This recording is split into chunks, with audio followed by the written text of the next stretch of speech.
Point ही हम लोग अब दूर हैं। बिल्कुल। अगले 15-20 मिनट में आएगा क्या, हम लोग सेलिब्रेट करेंगे?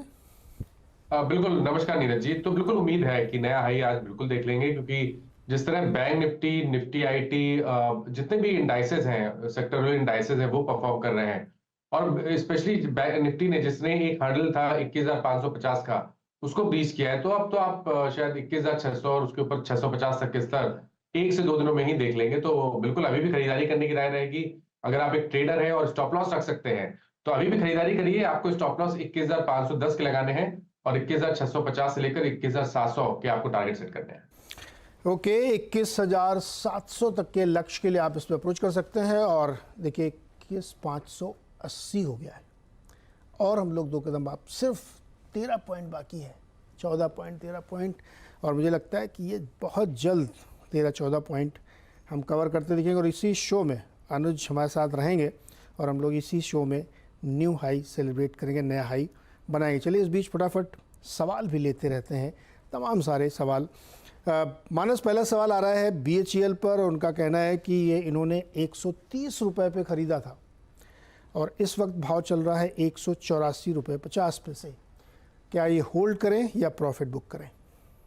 नहीं, आई थिंक होल्ड करना चाहिए। देखिए, स्टॉक करेक्ट हुआ था, लेकिन स्टॉक ने 20 डे मूविंग एवरेज के अराउंड सपोर्ट लिया और फिर से रैली देखने को मिल रही है। वीकली चार्ट तो बेहतरीन है, और इस बार स्टॉक जब 190 के लेवल्स को ब्रीच करेगा, तो उसके ऊपर आपको कम से कम 226 230 तक के भाव देखने को मिल जाएंगे। तो बिल्कुल स्ट्रॉन्ग अप ट्रेंड है, बिल्कुल बने रहिए। स्टॉप लॉस अगर आप रखना चाहते हैं तो 164 का स्टॉप लॉस लगाइए। ओके, BHEL को होल्ड करिए, स्टॉप लॉस आपको बता दिया गया। अगला सवाल है प्रणव पंड्या का और ये जानना चाहते हैं कि इन्होंने लिया है टाटा केमिकल के 500 शेयर 887 887 रुपये पर और अडानी पावर के 400 शेयर 573 के भाव पर। क्या इन दोनों को अगले 2-3 साल के लिए होल्ड किया जाए? तो देखिए, पहले टाटा केमिकल्स की बात कर लेते हैं। टाटा केमिकल्स में एक बड़ा कंसोलिडेशन देखने को मिला पिछले करीब 6-8 महीने में, और अब पैटर्न को देख के लग रहा है कि स्टॉक नेक्स्ट मूव के लिए तैयार है। मेरा समझना है कि इस बार इस मूव में स्टॉक 1200 रुपए के लेवल्स को ब्रीच करके 1450 की तरफ आने की कोशिश करेगा। इसमें 6 से 8 महीने का समय लग सकता है, लेकिन आप बिल्कुल यहाँ पर बने रहिए। कभी गिरावट मिले तो खरीदारी भी करनी है। आपके जो स्टॉप लॉसेज है वो 980 के नीचे रहेंगे। तो पोजिशनल बेसिस पे बिल्कुल बहुत ही बेहतरीन स्ट्रक्चर है। अदानी पावर भी कंसोलिडेट हो रहा है। देखिए, यहाँ पर तो ब्रेकआउट मेरे ख्याल से 3-4 हफ्ते पहले देखने को मिला था, जब स्टॉक ने 450 रुपए के लेवल्स को ब्रीच किया था। उस ब्रेकआउट के टारगेट 675 के आसपास के आते हैं। तो करंट लेवल से भी शायद आपको 150-175 रुपए का अपमूव देखने को मिल सकता है। तो अगर आप इन्वेस्टर हैं, लंबे समय के लिए होल्ड कर सकते हैं, तो यहाँ पर भी बने रहने की राय रहेगी। स्टॉप लॉसेज आपके 434 के नीचे रहेंगे। ओके, अगला सवाल है सोनू सचान का और इन्होंने क्लीन साइंस होल्ड कर रखा है, जो एक समय IPO आया था और बहुत बढ़िया रिटर्न दिया था, लेकिन इन्होंने, इनकी बाइंग प्राइस है 1350 1350 रुपये पे। ये और ख़रीदना चाहते हैं, ऐड करना चाहते हैं इसमें। क्या ये 1570 पे ऐड कर सकते हैं? देखिए, पहला साइन तो देखने को मिल गया रिवर्सल का, क्योंकि पहले तो हमने गिरावट देखी थी 2700 से लेकर 1275 तक। अब अगर आप डेली चार्ट देखेंगे तो आपको वहां पर हायर टॉप्स हायर बॉटम्स दिखेंगे। वीकली चार्ट पे स्टॉक ने हायर टॉप्स हायर बॉटम्स का कंफर्मेशन दिया है। अब केवल इंतजार करना है 200 वीक मूविंग एवरेज को ब्रीच करने का। एक बार ये 1600 के ऊपर निकलेगा तो शायद उसके बाद आपको 2100 रुपए तक की रैली देखने को मिल सकती है। तो बिल्कुल खरीदारी करनी है तो आप अभी भी कर सकते हैं, या तो ब्रेकआउट का इंतजार कर लीजिए, 1600 रुपए के ऊपर खरीदारी करिए। अभी के लिए स्टॉप लॉसेस 1400 के नीचे रहेंगे, इस उम्मीद में कि 1600 का भाव ब्रीच करेगा तो 2100 रुपए तक के भाव आपको स्टॉक में देखने को मिल जाएंगे। तो 1600 पे अगर जब ब्रेकआउट आए उस समय अगर आप ऐड करेंगे तो ज़्यादा तेज़ रफ्तार मिलेगी। थोड़ा इंतजार कर सकते हैं, कितना 28 ही तो बाकी है, तो उस पर ध्यान दे सकते हैं। सरोज का सवाल लेते हैं। सरोज कुमार तिवारी पटना से सवाल पूछ रहे हैं और इन्होंने NBCC के 300 शेयर ले रखे हैं 83 रुपये के भाव पर और अडानी इंटरप्राइजेस के 50 शेयर 2012 पर। तो देखिए, पहले एनबीसीसी की बात कर लेते हैं। एनबीसीसी ने वीकली चार्ट पे और मंथली चार्ट पे आई थिंक एक तरह का inverse head and shoulder pattern का ब्रेकआउट है, जिसके टारगेट 118 के आसपास के आते हैं। तो एनबीसीसी में तो अभी भी बने रहा जा सकता है। कभी कोई गिरावट मिले तो खरीदारी करनी है। स्टॉप लॉस 64 के नीचे रहेंगे, तो बिल्कुल यहाँ पर बने रहिए। अदानी इंटरप्राइजेस की जहां तक बात है, देखिए अदानी ग्रुप के ज्यादातर स्टॉक चार्ट्स पे अच्छे लग रहे हैं। अदानी इंटरप्राइजेस कंसोलिडेट हो रहा है और ये कंसोलिडेशन 20 डे मूविंग एवरेज के ऊपर हो रहा है। पैटर्न काफी पॉजिटिव है। मेरा समझना है कि यहाँ पर बिल्कुल बने रहना चाहिए। एक पोजिशनल बेसिस पे आपको स्टॉप लॉस तो 2550 के लगाने हैं, बड़ा स्टॉप लॉस है, लेकिन टारगेट भी बड़े हैं। अगर यहाँ पर मूव शुरू हुआ और फ्लैग पैटर्न का ब्रेकआउट 3000 के ऊपर देखने को मिला, तो आपको 3600 रुपए तक के भाव स्टॉक में देखने को मिल जाएंगे। ओके, नाइन प्राइसेस पे भी आपको राय मिल चुकी है। अगला सवाल अंजलि का है और अंजलि ने टीवी टुडे के शेयर ले रखे हैं 4 साल से और 410 का भाव है। 410 पर 20 शेयर 4 साल से ले रखे हैं। क्या राय बनती है इसमें? 410 इसका भाव दिखाई भैया, लंबा चार्ट कब था ये? माना जी 410 का भाव था क्या कभी टीवी टुडे का? बिल्कुल था। मेरे ख्याल से अप्रैल, फरवरी और अप्रैल का जो टाइम था 22 का, 2022 का, उस टाइम पे भाव था। उसके बाद स्टॉक में गिरावट देखने को मिली, आधा हो गया स्टॉक। अभी भी मेरा समझना है कि इसमें रहने की जरूरत तो नहीं है, क्योंकि कहीं पर कोई रिवर्सल के साइन नहीं दिख रहे हैं। और ध्यान रखिए, अब अगर ये 180 और 175 के नीचे फिसला तो यहाँ पर गिरावट बढ़ेगी और उस केस में आपको 120 रुपए तक के भाव देखने को मिल जाएंगे।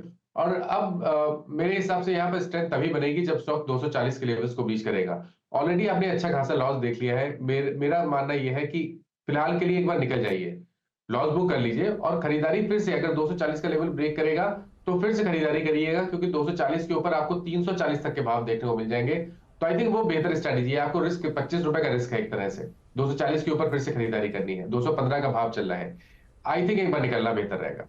तो एक बार इसमें से एग्जिट लेना चाहिए अंजलि आपको, और जब दोबारा ये आए ऊपर तब लेना चाहिए। अनफॉर्चुनेट है लेकिन लॉस आपको बुक कर लेना चाहिए।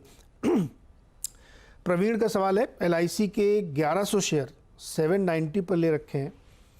इनको ऐसा, इनकी इच्छा ऐसा कि ये 1500 से 2000 जाए, तो संभावना आपको लगती है और जा सकता है, तो कितना वक्त भी जाना पड़ेगा?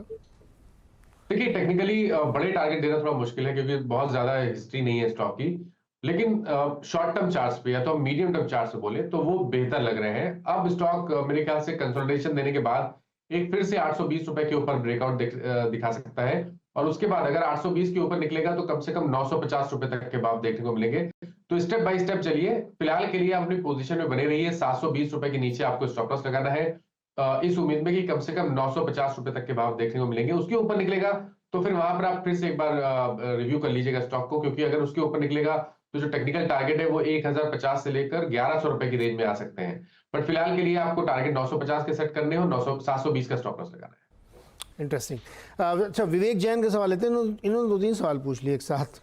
एक तो प्रिसीजन कैमसॉफ्ट और जी एंटरटेनमेंट। प्रिसीजन कैमसॉफ्ट 263 पे लिया है और जी एंटरटेनमेंट 190 पर। क्या राय बनती है इसमें सर? देखिए, प्रिसीजन की जहां तक बात है, यहाँ पर स्टॉक में कंसोलिडेशन देखने को मिल रहा है।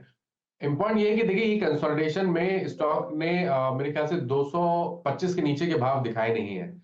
तो आई थिंक बने रहिए, स्टॉप लॉस जरूर लगाइए 225 रुपए के नीचे। उसके नीचे फिसले तो आपको अपनी लॉन्ग पोजीशन से निकलना पड़ेगा।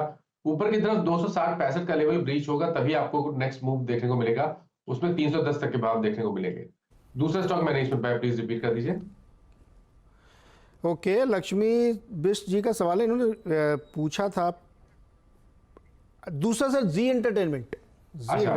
हाँ जी जी। तो देखिए, यहाँ पर भी कंसोलिडेशन है, यहाँ पर भी कोई ट्रेंड नहीं दिखता है चार्ट्स पे। लेकिन क्योंकि एक स्टॉक पे एक बहुत ही स्ट्रॉन्ग सपोर्ट 230 रुपए के आसपास बन गया है, तो यहाँ पर बिल्कुल बने रहिए। स्टॉक में जब भी 300 रुपए के ऊपर के भाव देखने को मिलेंगे, आपको 375 रुपए तक के टारगेट्स देखने को मिल जाएंगे। हाँ, जो लक्ष्मी का इंटरेस्टिंग सवाल था, इन्होंने पूछा था कि 21,600 जाएगा क्या। मैंने पूछा था फ्राइडे को, यानी बीते शुक्रवार को उन्होंने पूछा था 21,600 ट्यूसडे तक जाएगा क्या। अभी आज हो गया वेंसडे, अभी तो बताइए 21,600 हो जाएगा इसी हफ्ते ना। अब तो आज ही हो जाना चाहिए मेरे ख्याल आराम से। बिल्कुल आज ही हो जाना चाहिए। और देखिए, अब 21,600 तो केवल नंबर है, क्योंकि पहले भी अगर आपको ध्यान हो तो पिछले हफ्ते स्टॉक ने 21,593 के भाव दिखाए थे। तो अब तो उसके ऊपर निकलने की उम्मीद करिए और उसके ऊपर आपको कम से कम 150 से 200 पॉइंट की तेजी फौरन देखने को मिल जाएगी। तो आई थिंक बने रहिए, कोई हार्म नहीं है यहाँ पर बने रहने में। स्टॉप लॉस को 21,400 पे लगा लें। मानस, आज सुबह हम लोग जब S&P 500 डिस्कस कर रहे थे US वाला, तो उसमें एक हिस्टोरिकल डेटा एनालाइज किया गया। तो उसमें पता चला कि जब भी कोई स्टॉक न्यू हाई अपना ब्रीच करता है, उसके बाद 5% की कम से कम उसमें और रैली बनती है। तो निफ्टी में भी ऐसा ही होगा क्या? देखिए, थंब रूल तो नहीं है, लेकिन उस तरह से देखें तो ब्रेकआउट का स्तर तो बहुत पहले था। ये ब्रेकआउट तो केवल, ये तो हाई टॉप हायर बॉटम बन रहे हैं। एक्चुअल ब्रेकआउट तो हमने 20,000 मेरे ख्याल से 20,200 के ऊपर देखा था, तो वहां से तो अच्छी खासी हम रैली देख चुके हैं। आई थिंक ये रैली कंटिन्यू रहेगी। देखिए यहाँ पर कोई डाउट मैं नहीं समझता कि टेक्निकली अगर हम बात करें तो 23,000 तक के टारगेट्स आपको निफ्टी में देखने को मिल सकते हैं। तो बिल्कुल बने रहिए, यहाँ पर तो हर गिरावट पे खरीदारी करने जैसा ही है मार्केट ये। ओके, आशीष जैन के सवाल लेते हैं। मैंने ये पूछा, what can be the target of Wipro purchase year ago and giving now 10% return. 428 पे विप्रो खरीदा था, क्या राय बनेगी इनके लिए? देखिए अब वो समय है जब आपको विप्रो पे ध्यान देना है, क्योंकि जिस तरह का अंडर परफॉर्मेंस हमने 2021 और 2022 में देखा था, उस तरह का अंडर परफॉर्मेंस शायद आपको विप्रो में अब देखने को नहीं मिलेगा। मेरा समझना है कि शायद यहाँ पर आउट परफॉर्मेंस देखने को मिल सकता है। और विप्रो में इस रैली में अगर आपके पास 6 महीने का समय होगा तो शायद 600-625 तक के स्तर भी देखने को मिल जाएंगे। क्लियर कट राउंडिंग बॉटम है, ब्रेकआउट है चार्ट पे, बने रहने की सलाह रहेगी और स्टॉप लॉस 420 रुपए के नीचे लगाने हैं। ओके, अच्छा, आकर्ष कुमार का सवाल है। इन्होंने IEX खरीदा है 290 पर और एप्टस फाइनेंस जो है 1512 पर। IEX में मानस बहुत सारे लोगों ने ऊपरी स्तरों पर खरीदा था जब इसकी एक बार बहुत बड़ी फैंसी चल रही थी, फिर बीच में खबर आई, उसके बाद स्टॉक बहुत बुरी तरीके से गिरा था। अभी फिर से मोमेंटम बनता हुआ दिखा है, लेकिन इनके प्राइस तो बहुत नीचे है। क्या लगता है इसमें इनको क्या करना चाहिए? तो देखिए अब क्योंकि आप पहले निकले नहीं है और आपने जो गिरावट है वो पूरी देखी है, तो मेरे हिसाब से तो अब बने रहना चाहिए। क्योंकि स्टॉक 165-167 के ऊपर निकलेगा तो आपको ये कंफर्म हो जाएगा कि जो करेक्शन था वो कंप्लीट हुआ है, और उसके बाद स्टॉक पूरे क्रैक और रिट्रेस करेगा, और उस केस में 230-240 तक के भाव देखने को मिल सकते हैं। तो अब मैं समझता हूँ कि बने रहना चाहिए। 200 मूविंग एवरेज पे सपोर्ट है, तो वहां पर स्टॉप लॉस लगाइए, जो कि 140 रुपए है फिलहाल के लिए। ओके, चलिए और अगला सवाल लेते हैं। और वालचंद नगर पे सवाल है अमित आर्य का। 100 शेयर है इनके पास, 500 रुपए पर 500 शेयर। तो देखिए बस दिक्कत स्टॉक ये है, शायद ये 5% सर्किट वाला स्टॉक है, और ऐसे स्टॉक में निकलना बहुत मुश्किल होता है। अगर लोअर सर्किट लगने लगेंगे तो आपके स्टॉप लॉस ट्रिगर नहीं होंगे, तब तो आपको निकलने में काफी दिक्कत होगी। तो उतना अगर आप थोड़ा कॉशियस रह सकते हैं तो आप बने रहिए, क्योंकि राउंडिंग बॉटम बना हुआ है, पैटर्न पॉजिटिव लगता है, और शायद 300 रुपए तक के भाव आपको देखने को मिल सकते हैं। तो स्टॉप लॉस जो आपको मन में लगाना है वो 150 का है। अगर 150 के नीचे कभी भी जाए तो बिल्कुल आपको निकलने की कोशिश करनी चाहिए। ओके, वत्स भार्गव इंदौर से हैं। इन्होंने सुजलॉन खरीद लिए 4,500। अरे इन्होंने तो 1 रुपये 75 पैसे पे खरीदे हैं। इनको तो बहुत ज़बरदस्त गेन हो रहा है। वेरी लॉन्ग टर्म इन्वेस्टर हैं, can hold for more 5 years। Suzlon 1,75 में खरीदा और क्या ज़बरदस्त रैली है सुजलॉन में। वत्स को तो क्या करना चाहिए? तो और कह रहे हैं बहुत लॉन्ग टर्म वाले 5 साल और रुकेंगे। तो मेरे ख्याल से इन्होंने 2020 के आसपास जनवरी 2020 में खरीदे होंगे, और वो अभी तक बने हैं। आप इतना पेशेंस रखा है तो फिर पेशेंस बना के रखिए, क्योंकि यहाँ पर भी जो चार्ट्स है वो काफी अच्छे लग रहे हैं। एक राउंडिंग बॉटम है जिसके टारगेट 60 रुपए के आसपास के आते हैं। अब देखिए आपको स्टॉप लॉस भी बड़ा रखना पड़ेगा अगर आपको टारगेट बड़े रखने हैं, तो आपको स्टॉप लॉस बड़ा रखना है। 24 रुपए के नीचे स्टॉप लॉस लगा सकते हैं अगर आप, तो आप बने रहिए और 60 रुपए के टारगेट सेट करिए। अच्छा, इसमें वत्स की तारीफ ये हिम्मत की दाद देनी पड़ेगी कि इन्होंने 1,75 में जब था तब इन्होंने लिया, हिम्मत दिखाई और अपने लक को ट्राई किया। लक भी एक बड़ा फैक्टर होता है सब मामलों में, और लक ने इनका साथ दिया और आज देखिए क्या ज़बरदस्त गेंस है। और अभी होल्ड करिए और उसमें देखिए क्या निकलता है।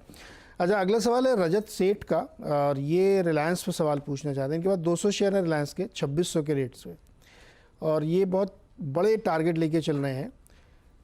कब तक ये रुके तो इनको बड़ा गेन हो सकता है। और टारगेट चूँकि बहुत एग्जॉर्बिटेंट है इसलिए मैं उसको बोल नहीं रहा हूँ फिगर को, लेकिन ये होल्ड करें तो इनको कितना लक्ष्य मिल सकता है साल 2 साल में? देखिए जो टेक्निकल टारगेट हैं, क्योंकि देखिए मेरा समझना ये है कि जो 2022 जनवरी 2022 से कंसोलिडेशन देखने को मिल रहा है रिलायंस इंडस्ट्रीज में, और स्टॉक 2625 पे रेजिस्टेंस फेस कर रहा है।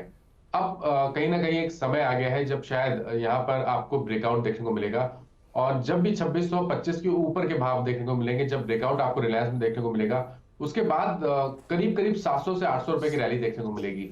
तो बिल्कुल अगर आप निवेशक हैं तो आप पेशेंस बना के रखिए। मेरे हिसाब से तो जब तक अब 2250 के नीचे ना जाए निकलने की जरूरत नहीं है, और अब टारगेट आपको बड़े सेट करने हैं। करीब करीब 3300-3400 रुपए तक के टारगेट सेट करिए आने वाले 12 महीने के लिए। ओके, अच्छा डिस्क्लोजर ध्यान रखिएगा, जो चैनल आप देख रहे हैं ये उसकी ओनरशिप रिलायंस के पास है, इसलिए कोई भी एक्शन लीजिएगा तो एक और राय अपने एडवाइज़र से ज़रूर लीजिएगा। अनिल कुमार जी हैं चेन्नई से, इन्होंने सवाल भेजा है, हैप्पीएस्ट माइंड के 35 शेयर खरीदे हैं, लॉन्ग टर्म के लिए इन्होंने लिए थे, 1461 पे खरीदे हैं, अभी 900 के आसपास घूम रहा है, ये फंस गए या क्या? फंस गए ही क्या? देखिए फर्स्ट तो गए हैं, इसमें कोई डाउट नहीं है, लेकिन मैं इस टाइम पे निकलने की राय भी नहीं दे सकता, क्योंकि अगर आप देखेंगे तो मार्च 2023 में, उससे पहले मेरे ख्याल से अगस्त 22 में, और अभी फिर से नवंबर 23 में स्टॉक ने 3 बार 200 वीक मूविंग एवरेज पे सपोर्ट लिया है। तो मैं निकलने की सलाह तो नहीं दे सकता। मेरे हिसाब से आपने अगर इतना पेशेंस दिखाया तो बने रहिए, 780 रुपए के नीचे स्टॉप लॉस लगाइए, इस उम्मीद में कि 1020 के ऊपर जब भी निकलेगा तो आपको करीब 1300 से लेकर 1350 तक की रैली देखने को मिलेगी।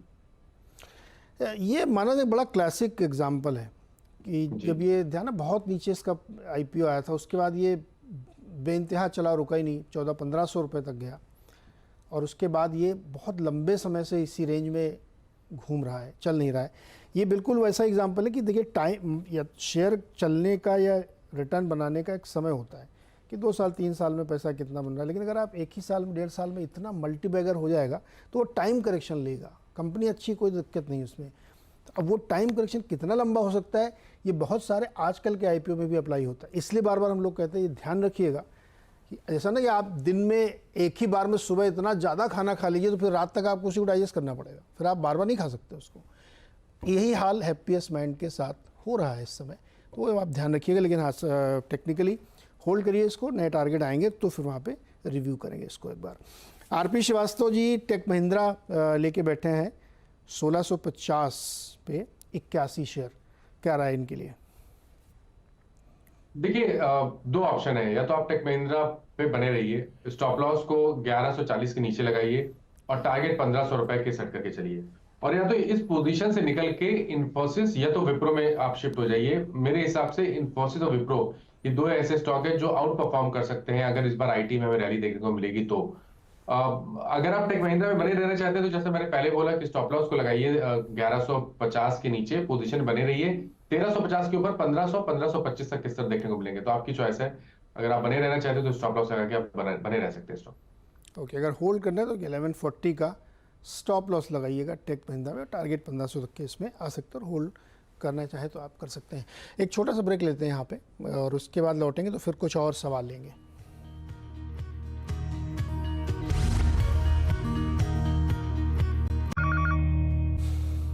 चलिए एक बार फिर से लेते हैं सवाल जवाब, और इस बीच 580 पे खड़ा है निफ्टी, 21,580 पे अभी भी इंतज़ार कर रहे हैं हम, थोड़ी सी कसर और रह गई है न्यू हाई की तरफ। चलिए अगले सवाल लेते हैं, बहुत सारे सवाल लोग पूछ रहे हैं। विवेक के सवाल लेते हैं, इन्होंने 20 शेयर खरीदे यूनाइटेड स्पिरिट्स के 1092 पर, और टाटा कम्युनिकेशन के 15 शेयर 1794 पर। एक महीने का नज़रिया है इनका सिर्फ।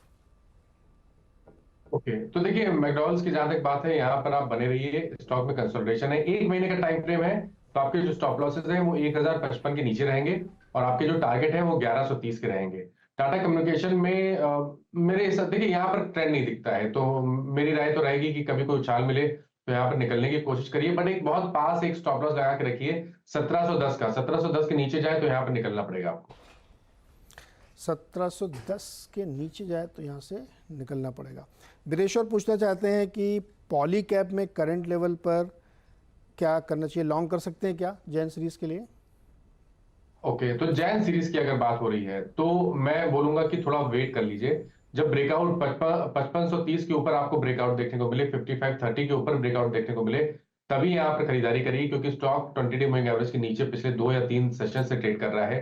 अगर आपके पास लॉन्ग पोजीशन है तो स्टॉप लॉस आपको 5300 का लगाना है, लेकिन फ्रेश खरीदारी केवल 5550 के ऊपर करेंगे। ओके, अगला सवाल है VSJ, इनका ट्विटर हैंडल VSJ, और इन्होंने मुंबई से है, एक लॉट PNB के लिए 86.90 स्ट्राइक प्राइस की दिसंबर फ्यूचर, क्या करना चाहिए इनको?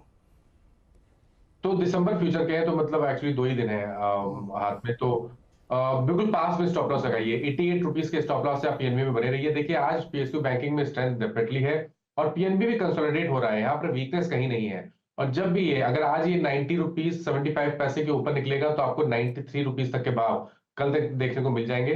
तो अभी के लिए बने रहिए और 88 रुपए 88 के नीचे स्टॉप लॉस लगा के रखिए। ये मैंने कैश लेवल्स बताए हैं, ध्यान रखिएगा। ओके, क्विकली सवाल लेते हैं सुनीता सिंह का, और इंडिया ग्लाइकोल पे ये जानना चाहते हैं। इन्होंने 75 शेयर ले रखे हैं 716 के भाव पर, क्या इसको 1-2 साल के लिए होल्ड किया जाए? 1-2 साल के लिए होल्ड बिल्कुल किया जा सकता है, क्योंकि वीकली चार्ट पे तो कंफर्मेशन है रिवर्सल का। अब 800 रुपए के ऊपर स्टॉक 950 रुपए के स्तर को दिखा सकता है। ट्रेंड पॉजिटिव लगता है, इसलिए 680 का स्टॉप लॉस लगाइए और स्टॉक में बने रहिए। टारगेट आपके 900 से 950 की रेंज में रहेंगे। अनुज 13 पॉइंट दूर है। हाँ 10 पॉइंट देर से इंतजार कर रहे हैं, 10 पॉइंट दूर भी कर रहे हैं 10 पॉइंट दूर आए नहीं, लेकिन आ जाएगा ये। देखिए नीरज जी, ऐसा है अगर मार्केट को रिजेक्ट करना होता है ये लेवल अब तक कर चुका होता। और बिल्कुल शानदार मोमेंटम है मार्केट में। और वेडनेसडे जो ट्रेंडिंग डे रहता है। अच्छा, इसमें एक और चीज़ होगी, एक बार आप ऑल टाइम हाई हिट करेंगे, हो सकता है एक बार के लिए कुछ लोगों ने अपने ऑर्डर्स लगा रखे होंगे वहाँ पर। यहाँ से लेके 21,593 तक बहुत लोगों ने अपने एल्गो ट्रेडर्स के ऑर्डर्स लगा रखे होंगे। हो सकता है उसके बाद एक 20-25 पॉइंट की स्लिप मिल जाए। वो जो स्लिप आएगी ना, वो जहाँ खत्म हो वो एंट्री पॉइंट होगी, क्योंकि उसके बाद फिर नया एक्सपेंशन शुरू होगा। आप एक बार नया हाई हिट करते हैं ना, उसके बाद आप अपने आप उसमें ऐड कर दीजिए 300-400। माना जी थोड़ा जोर लगाइए ना सर, 10-12 पॉइंट तो बाकी है। तो इसीलिए मैंने निफ्टी में बाय रिकमेंडेशन दिया। क्योंकि हमने सोचा इसी शो में हो जाएगी इस तरीके से। मैंने मानस से कहा कि S&P की एक हिस्टोरिकल डेटा एनालाइज किया गया कि लाइफ हाई बनाने के बाद वो 5% और चलता है। बिल्कुल, तो 5% निफ्टी भी और चलेगा। 5% निफ्टी और चलेगा, और बिल्कुल इमीडिएटली नहीं चलेगा लेकिन चलेगा उसके बाद। और वो 22,000 वाला टारगेट भी हमारा जो था वो आने वाला है नीरज जी, जनवरी में ही आ जाए शायद। नए साल की अच्छी शुरुआत होगी और जो भी है मोमेंटम बहुत स्ट्रॉन्ग है। अच्छा, एक अतुल सूरी ने आके आज बहुत अच्छी बात कही कि 2024 हो सकता है रिकॉर्ड साल साबित हो FII इनफ्लो के लिए। Okay, yes. तो सोचिए, अगर ऑलरेडी डोमेस्टिक इतना पैसा डाल रहा है, अगर FII का भी पैसा आना शुरू हो गया तो मार्केट कहाँ तक जाएगा। हाँ, ऑब्वियसली बहुत सारे प्रमोटर्स भी आएंगे अपना माल बेचने के लिए, लेकिन लग रहा है मुझे कि फीलिंग आ रही है कि ये मार्केट रुकने वाला नहीं है। एक बात जो कल आप शेयर कर रहे थे ना कि बहुत सारे फैमिली ऑफिस और ये सब लोग इंडिया में आने के लिए एकदम लालायित हैं। ये कई और लोगों से मेरी कल बात हुई, वो भी यही सेम बात इको ही कर रहे थे कि बहुत सारा पैसा आने के लिए बैठा हुआ है। तो वो सब इंक्वायरी कर रहे हैं कहाँ कैसे क्या रेगुलेशंस वगैरह सब जानकारी हासिल कर रहे हैं। तो बड़ा पैसा आने के लिए बैठा हुआ, ये बात सही है, रिकॉर्ड हो सकता है इस बार। और इस समय से देश की थीम भी बहुत बिग चल रही है और उसी में ये सब चीज़ें जल होती हुई दिख रही हैं। समय खत्म हो रहा है, एक क्वेश्चन ले लेते हैं, उसके बाद फिर हर्षदा को बुलाते हैं। तने देसाई का एक सवाल है, पेट्रोनेट LNG पर 216 पे इन्होंने ले रखे हैं शेयर 1000। मानस जी, पेट्रोनेट LNG क्या करना चाहिए? तो अगर 216 पे मतलब करंट लेवल्स पे लिए हैं, शायद ही शॉर्ट टर्म ट्रेडर हैं, मेरी राय रहेगी कि यहाँ पर बने रहिए। स्टॉक पे 200 मूविंग एवरेज पे रेजिस्टेंस है जो कि 218 रुपए 50 पैसे है, लेकिन क्योंकि जो ट्रेंड है वो पॉजिटिव है, पैटर्न पॉजिटिव लग रहे हैं, इसलिए आप उम्मीद कर सकते हैं कि 218 रुपए 50 पैसे का हर्डल स्टॉक क्रॉस करके 225 रुपए की तरफ जाने की कोशिश करेगा। तो बने रहिए और 214 का स्टॉप लॉस लगाइए। ओके, तो ये थी राय तमाम दर्शकों के सवालों की और हम इंतजार कर रहे हैं 15 पॉइंट दूर है। मानस जी, बहुत शुक्रिया आपका हमारे साथ जुड़ने के लिए, दर्शकों की मदद करने के लिए।